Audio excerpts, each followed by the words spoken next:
coisas que todos os brasileiros odeiam nos portugueses. Fala senhora, fala senhor, mais um vídeo desta série de vídeos um pouco fora do nosso script aqui no canal. Você está no meu canal, Rafael Racor, este aqui que vos fala. Sou músico, formado em Ciências da Comunicação, atuei como publicitário por vários anos, vivo em Portugal há quase 6 anos e sou luso-brasileiro. Nasci no Brasil, mas minha família é portuguesa. Parte portuguesa, parte brasileira. Isso me torna luso-brasileiro. Pronto. Às vezes eu tenho que explicar essas coisas, mas vamos lá. Vou falar o título mais uma vez de uma maneira melhor. 5 coisas que muitos brasileiros não gostam tanto ou que encontram com facilidade e que não é tão agradável aqui em Portugal. Em alguma parcela da população portuguesa, alguma parte, algum aspecto da cultura portuguesa. Dito assim, eu quero que você saiba que esse vídeo não tem como objetivo generalizar, apontar dedos, julgar ninguém. E outra coisa, o que eu vou falar aqui não é regra, é um ponto de vista sobre determinados aspectos que se passam com alguma frequência em Portugal entre brasileiros e portugueses. E é claro que o que eu vou dizer é baseado na minha vivência e também na vivência de pessoas próximas a mim, brasileiros e portugueses, tal como alguns parentes também. Coisa número 1, que é muito normal que os brasileiros não gostem nos portugueses: a prolixidade. O que é isso? Prolixidade é a característica daquilo que é prolixo. Prolixo é aquilo que não chega a lugar nenhum. Como, por exemplo, eu ficar falando sobre prolixidade sem dizer o que é prolixidade. Isso seria prolixo. É aquela característica de determinadas pessoas que falam e não dizem nada. Então, é muito normal que aqui em Portugal você vai ouvir o seguinte diálogo. Então, e pronto, e pronto, e pá. Não, pá, mas... Isso acontece bastante. Você pergunta o seguinte: mas esse prato acompanha molho? Como é? E a pessoa te responder assim: Opa, é o peixe, e aí vai vir, vem ali e tal, e pronto, e isso, e pronto. Esse tipo de situação acontece com bastante frequência, de dar voltas, não é? Se você é português, se você mora aqui em Portugal, se você é brasileiro, se você é da Patagônia e mora aqui em Portugal e tá entendendo o que eu tô falando, me admira muito, comenta aqui se você já passou por alguma situação desse tipo, se você concorda com isso. Número 2, a burocracia portuguesa. As coisas aqui tendem a ser muito burocráticas. Você vai num serviço público ou privado e tem sempre uma entrelinha, há sempre um viés que você precisa se atentar. E isso é um pouco desgastante. Aqui em Portugal é muito normal que as coisas sejam burocráticas. Um contrato seja extremamente burocrático, o serviço da segurança social seja extremamente burocrático, o serviço de estrangeiros e fronteiras, não é? O famoso CEF. Tudo encontra-se muita burocracia, um bocado de lentidão nos processos, porque o processo precisa passar para um, precisa passar para o outro, e aí junta com a prolixidade, então vira uma bola de neve, que aqui em Portugal é bastante, é um fato. Número 3, é um pouco relacionado com os outros dois, que eu já falei, que é o desencontro de informação. Se você é brasileiro e mora aqui, ou se você é português, ou se você é luso-brasileiro, ou mais uma vez, se você é da Patagônia e mora aqui, provavelmente você já se deparou com algum tipo de situação assim. Você vai em um sítio, você vai em um lugar e diz à pessoa: eu gostaria de comprar isso aqui.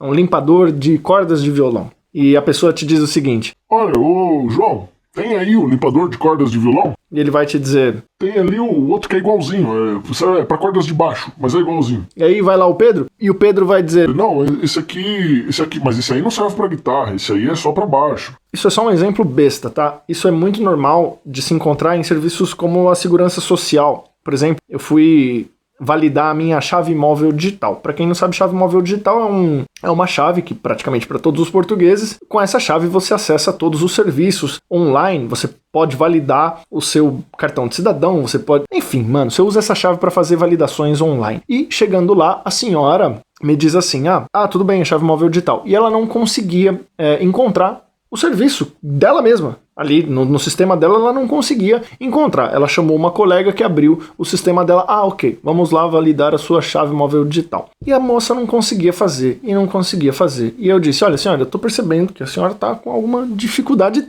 talvez técnica, talvez seja um assunto, né, não sei, é um assunto que a senhora não conhece, não é melhor que você chame um colega? Não, pai, como você pode dizer isso? Eu sei o que eu tô fazendo, isso não tá dando certo, eu acho que o seu cartão não está funcionando, porque o nosso cartão do cidadão tem um chip, que ela disse, eu acho que tá, eu acho que não tá reconhecendo, e ela pegou o meu cartão e limpou na blusa. O meu cartão tinha, na época, não fazia nem um ano que eu tava com esse mesmo cartão, o cartão tava novo. E ela dizendo que o problema era ali. E aí ela chamou outra colega e a colega disse que o problema não era ali, mas que era no sistema e que não estava dando para registrar. E aquilo passou-se mais ou menos uma hora e meia e aquela situação não se desenrolava. Só era preciso registrar uma senha. E aquilo não estava funcionando, não ia de jeito nenhum. E eu disse, olha, desculpa, eu não posso ir embora daqui hoje sem isso. E, obviamente, se esforçaram um pouquinho mais e até que chegou uma pessoa e fez o processo em 5 minutos. Ou seja, desencontro de informação. Um fala A, o outro fala J, o outro fala W. Isso é um facto. Pode ser que você dê a sorte de pegar pessoas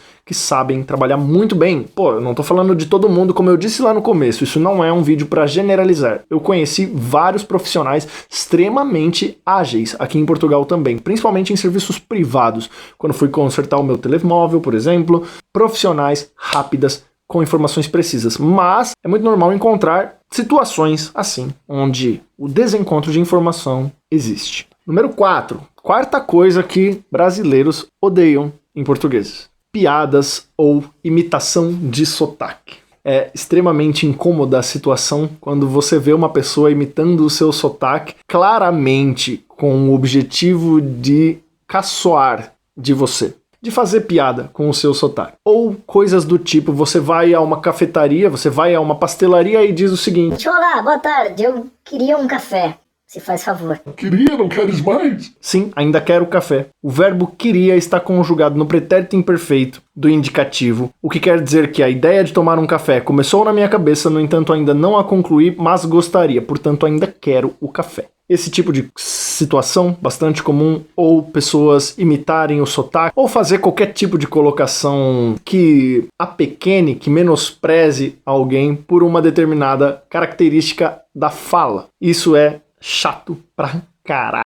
Número 5. Mania de superioridade, complexo de superioridade. É extremamente incômodo quando você vê uma pessoa qualquer, um civil qualquer em Portugal, e por alguma razão na cabeça dele, ele acha que ele é melhor do que você porque ele é português e você é brasileiro. Ele não sabe nada sobre você, ele não sabe nada sobre a sua formação, ele não sabe nada sobre o seu status de qualquer coisa, ele não sabe nada sobre nada. Não estou dizendo que o seu status financeiro ou de qualquer coisa te faz melhor ou pior do que alguém. Não é isso. Jamais será. Mas é normal que você encontre umas pessoas assim, populares, umas pessoas quaisquer que por alguma razão pensem que são melhores porque Portugal um dia colonizou a terra Brasilis, a ilha de Vera Cruz, e por alguma razão acham que são melhores, ou que têm um sotaque melhor, ou que façam coisas melhores, ou por N razões. Isso é comum de ver em Portugal,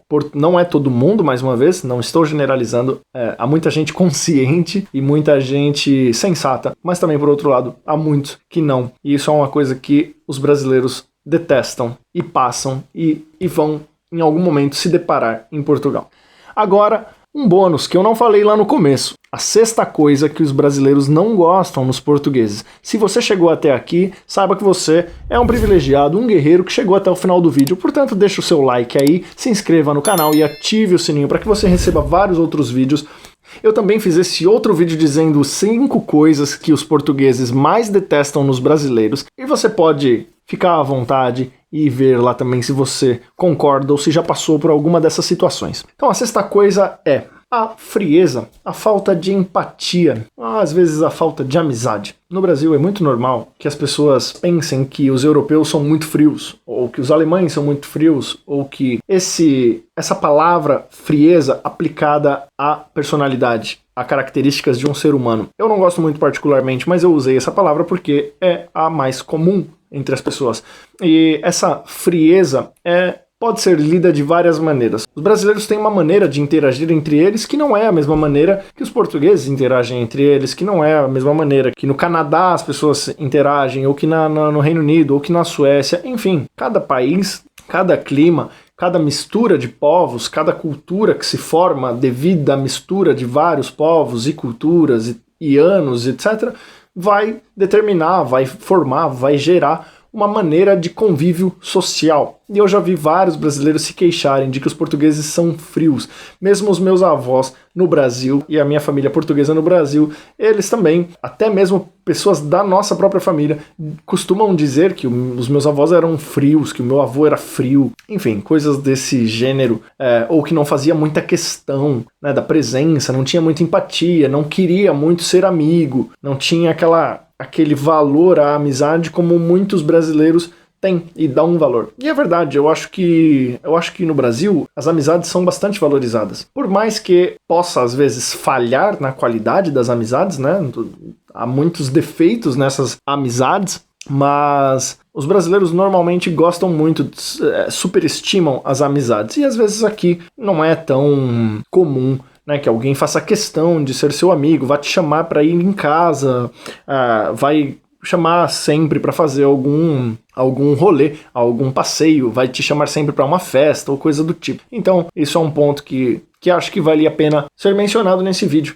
Meu nome é Rafael Racor, você está no meu canal. Se você gostou desse vídeo, compartilhe ele com algum amigo também. Há vários outros vídeos neste canal sobre Portugal, sobre música em Portugal, viver de música de um modo geral, viver na Europa, enfim, vários assuntos que eu já passei e vivi e eu quero compartilhar com você. Então, te vejo num próximo vídeo, um forte abraço e tchau!